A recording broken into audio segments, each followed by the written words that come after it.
O meu nome é Deise Marques, eu tenho 52 anos, eu moro aqui em Florianópolis. Eu nasci na aldeia Jaguapiru, no município de Dourados.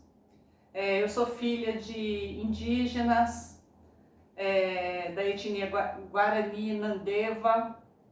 Quando eu tinha 4 anos, o meu pai, índio, matou a minha mãe e ele foi preso. E ele acabou morrendo na cadeia, né, por onde levaram, porque foi um crime assim horrível, né? Imagina matar uma mãe e minha mãe estava grávida. Eu recordo de tudo, porque foi algo que eu presenciei, então assim, eu lembro que a minha mãe se defendia com uma frigideira e gritava pra gente correr. A minha avó, para nos alimentar, ela ia na cidade, vasculhar lixos, e a gente ia com ela. E minha avó, ela era muito sábia. Ela tinha uma fala bem assim: nós não passamos fome, nós só passamos da hora de almoçar. E minha avó colocava sal na laranja e nos dava pra gente almoçar sal com laranja. A gente vivia numa casinha, né, de sapé, com as paredes de barro, e a gente dormia em tarimba. Talvez algumas de vocês saibam o que é uma tarimba, né? Que é uma cama com os pés bem altos assim. Então a gente vivia ali com a nossa avó em extrema pobreza, mas a minha avó, ela era assim uma pessoa muito amorosa. Aí a minha avó, como elas eram muito humildes, né, assim, viviam uma situação de extrema pobreza mesmo, a minha avó deu eu e os meus irmãos para outras famílias criarem. A família que me levou então para Campo Grande, ela acabou não ficando comigo, e essa família me deu para uma outra família. Essa segunda família que me ficou, quando eu ia chegando na casa, a dona da casa ia saindo para falar que ela não me queria. Então ela acabou me pegando para criar, né? Sem me querer. E ali eu fui vivendo, assim, fui sobrevivendo, não é verdade? Porque ela não me queria, então ela não gostava de mim. E ela, assim, ela me judiava, ela me surrava, ela me colocava de castigo. Assim, ela era cruel comigo. E eu lembro assim que o meu pai, né, o marido dela, quando ela me surrava muito, ele falava bem assim: chega de bater nessa menina, porque ela me surrava demais. Assim, se ela fosse lavar uma louça, quebrasse, né, lavar as vasilhas, quebrasse uma louça, aquilo já era motivo para eu ficar de castigo, por exemplo, de joelhos, com os braços abertos, ao relento. E eu ficava horas daquele jeito. E o braço, né, ia baixando, que pesa, né? E se baixasse, ela me surrava e ali aumentava mais o meu castigo. Quando eu estava com mais ou menos uns 10 anos, eu perguntei para o empregado da fazenda, né? Porque eles eram pessoas muito ricas. A gente ia para a fazenda dos meus pais de avião. Eu perguntei para o empregado da fazenda por que ela não gostava de mim. Deise, é que a sua mãe acha que você é fruto de uma traição. Que o seu pai, o marido dela, é o seu pai. Então, quando ela contou aquilo para mim, assim, puxa, eu fiquei pensando, então dá para justificar, né? Por que ela me odeia tanto? Porque eu era filha do marido dela com a minha mãe. E daí eu fiquei com aquela culpa, e daí acho que foi até pior, né? Porque daí tudo que ela fazia pra mim, eu pensava assim, eu mereço então, né? Porque eu sou filha dele e tal, né? Mandavam nas férias pra fazenda, por exemplo, o Pantanal. Aí os capatazes, os peão de lá, matavam, por exemplo, uma perdiz. Trazia a perdiz ali pra mim, eu tinha que fazer uma coisa com aquela perdiz. E eu chorava porque eu tinha medo da perdiz, né?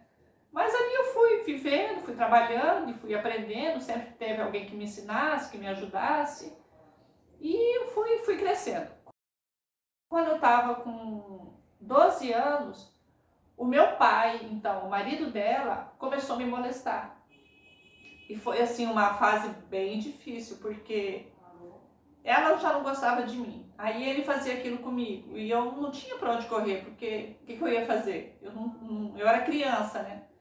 Então eu vivia toda aquela amargura, né? Todo aquele sofrimento e eu não podia fazer nada, né? Porque eu não podia contar também para ninguém. Como que eu ia contar para alguém aquilo ali? Eu não podia contar. Eu tinha vergonha, eu tinha medo, né? Então assim, eu fui sobrevivendo. Eu sempre falo assim, que eu sobrevivi. Eu não vivi, eu sobrevivi a tudo aquilo ali. Daí, quando eu estava com 19 anos, depois de muito sofrer na mão deles, um dia minha mãe me deu uma surra muito feia, assim, muito séria, assim, e eu fiquei muito triste. E naquele dia eu decidi que eu ia sair dali. Minha irmã ia fazer 18 anos e eu pensei assim, bem, ela fez 18 e eu estou fazendo 19. Então eu posso sair de lá porque ela vai saber se proteger. Porque eu tinha medo que ele, né, fizesse alguma coisa com ela. Então aí eu consegui sair em paz de lá. Fui. A primeira coisa que eu fiz, porque quem é filho de criação vai me entender, minha primeira atitude foi ir atrás da minha família, em Dourados. E minha avó tinha uma fotinha, então, e ela disse assim, Deise, essa aqui é sua mãe e esse aqui é o seu pai. O seu pai não é o pai que te registrou. E no verso dessa foto estava escrito o nome do meu pai. E eu comecei a procurar esse pai. Eu nunca encontrei meu pai. Eu fui na Polícia Civil, eu fui em todos os lugares que você pode fazer pesquisa, assim, e eu nunca encontrei meu pai. Daí eu vim morar aqui em Florianópolis, e onde eu trabalhava num escritório de advocacia.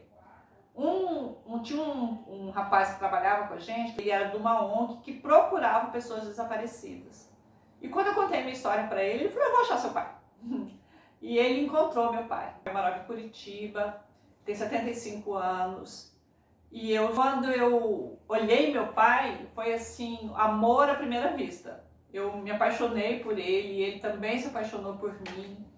E nós tivemos muitas afinidades, porque nós somos muito parecidos, fisicamente, espiritualmente. Eu sou muito alegre, eu sou muito festeira, e meu pai também é assim. Ele foi fazer teste de DNA, deu positivo, então aquilo tirou um peso de mim, que eu queria dizer para aquela família que me criou, né, que eu não era fruto de uma traição, que eu era fruto do amor entre os meus pais. E até sobre a fotinha, o meu pai também tinha a mesma fotinha. Ele guardava a mesma foto, porém a foto do meu pai tinha mais pessoas juntas. Então realmente ele não se recorda da minha mãe. E ele contou que depois ele veio morar aqui para o sul, né, ele é gaúcho, meu pai. E ele não voltou mais lá, ele não sabia da minha existência, ele ficou bem feliz. E eu, imagina, eu fiquei muito mais feliz ainda. Então, assim, que mensagem eu quero dizer para vocês hoje, né? Nesse dia da mulher? Eu quero dizer assim, que o perdão nada mais é do que a gratidão. Então, aquela família que me educou, que foram meus algozes, que foram cruéis comigo, eu já os perdoei. Eu já os libertei com o meu perdão. Porque eu sinto gratidão por eles. Parece meio maluco, né? Mas é assim que eu sinto. Eles fizeram coisas ruins para mim, que me prejudicaram, mas eles também, em muitos momentos, eles foram bons para mim. Então, se hoje eu sou uma pessoa que se eu for em qualquer lugar, eu sei me comportar, eu sei trabalhar, eu sempre brinco assim, né? Eu sei o que é dormir numa tarimba e eu sei o que é dormir num lençol de linho puro. Então, assim, eu sei, porque eu vivi aquilo ali. E eu agradeço, então, essa família que me educou, apesar de tudo, né? Então, eu consigo sentir gratidão por eles. Eles já faleceram. Então, assim, eu quero dizer também que eu trocaria tudo para viver lá na aldeia, do lado das pessoas que eu sei que me amavam. Então, assim, eu luto muito na causa indígena, apesar de eu viver aqui. Eu procuro quebrar esses tabus, né, que existem de tanto preconceito. E assim, para vocês mulheres, que essa minha experiência, né, seja inspiradora, seja para dizer assim, que nós sim, sozinhas, abandonadas, sofrendo, que nós somos capazes de buscar a felicidade. Então hoje eu moro numa cidade maravilhosa, uma cidade assim que tem uma qualidade de vida incrível. Aqui, às vezes eu chego no mar, na praia, né? E eu respiro fundo e às vezes eu nem acredito que eu estava ali. Então, assim, a gratidão por Deus, né? Por eu poder viver isso.